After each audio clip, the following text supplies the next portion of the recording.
এবার খুব কষ্ট কষ্ট জীবন চলতেছে। মা অনেক কাজ দিতেছিল না দূর দূর করে সাইড থেকে বাগাতে পারবে না।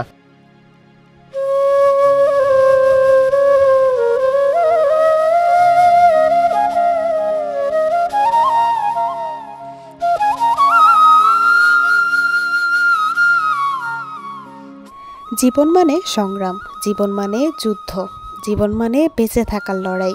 আর সেই লড়াইটা যদি হয় মায়ের জন্য। বলছি সিরাজগঞ্জ শহরের কাটাখালীর পাড়ের সজীবের কথা। প্রতিবন্ধী হয়েও এই ছোট্ট দোকান করে মাকে নিয়ে কোনো রকম খেয়ে না খেয়ে দিন যাচ্ছে সজীবের। শরীরটাও তার বিপর্যস্ত, মনটাও একটু আলাদা। কথাগুলো ঠিকঠাক করে বলতে পারে না, হাঁটতেও কষ্ট হয়, তবুও কোনোদিন মানুষের কাছে হাত পাতে না। সিরাজগঞ্জ শহরে বুলবুলাইল মিলের গলির পাশে কাটাখালীর পাড়ে ছোট্ট পরিসরের ছেঁড়া পলিথিনের ঘেরা ছোট্ট একটা দোকানে সে আর তার বিধবা মা বেঁচে থাকার লড়াই চালিয়ে যাচ্ছে প্রতিদিন। বাবা মারা গেছেন প্রায় 1 যুগ, তাই প্রতিবন্ধী হয়েও সংসারের হাল ধরতে কাজের জন্য ছুটতেন বিভিন্ন জায়গায়। অথচ প্রতিবন্ধী বলে কেউ তাকে কাজে নিত না, কেউ সাহায্যের হাত বাড়ায়নি, কেউ পাশে দাঁড়ায়নি। আর এই ছেলেটা নিয়ে অতি কষ্টে আবার দিয়ে জীবন চলতেছে, মানুষ বইলে পারি না কিছু না চলতেছে। আর মনে করো যে অল্প বয়স অল্প চালান নিয়ে মনে করো যে ছেলেটা কাজকর্ম করে বেচাকেনা করে, এইভাবে কষ্টে জীবন চলতেছে। খাইয়া না খাইয়া আবার বাসা বাড়াও আছে, নিজস্ব বাড়িঘর নাই।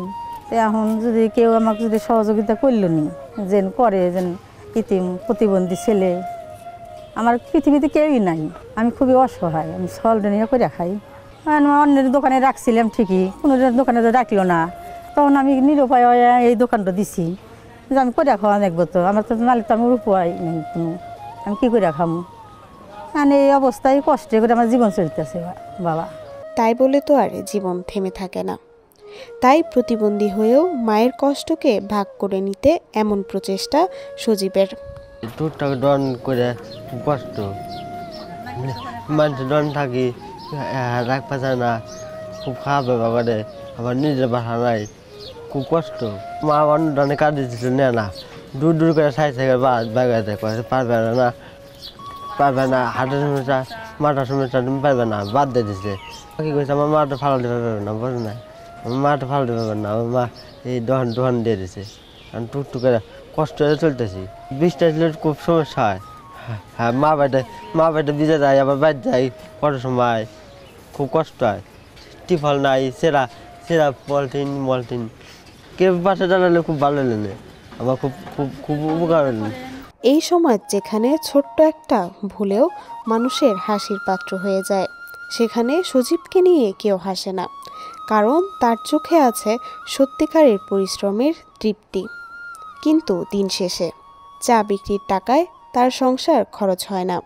ঝড় বৃষ্টি হলেই পলিথিনে মোড়ানো দোকান সামলাতেই হিমশিম খেতে হয়।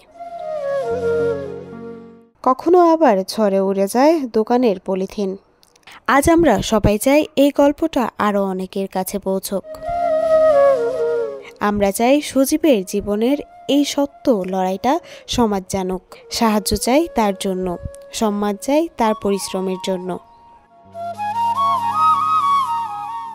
সে যেন না হারিয়ে যায় অভাবের ছায়ায়। শেয়ার করুন, পাশে দাঁড়ান। সজীব শুধু একজন প্রতিবন্ধী নয়, সে আমাদের বিবেকের আয়না।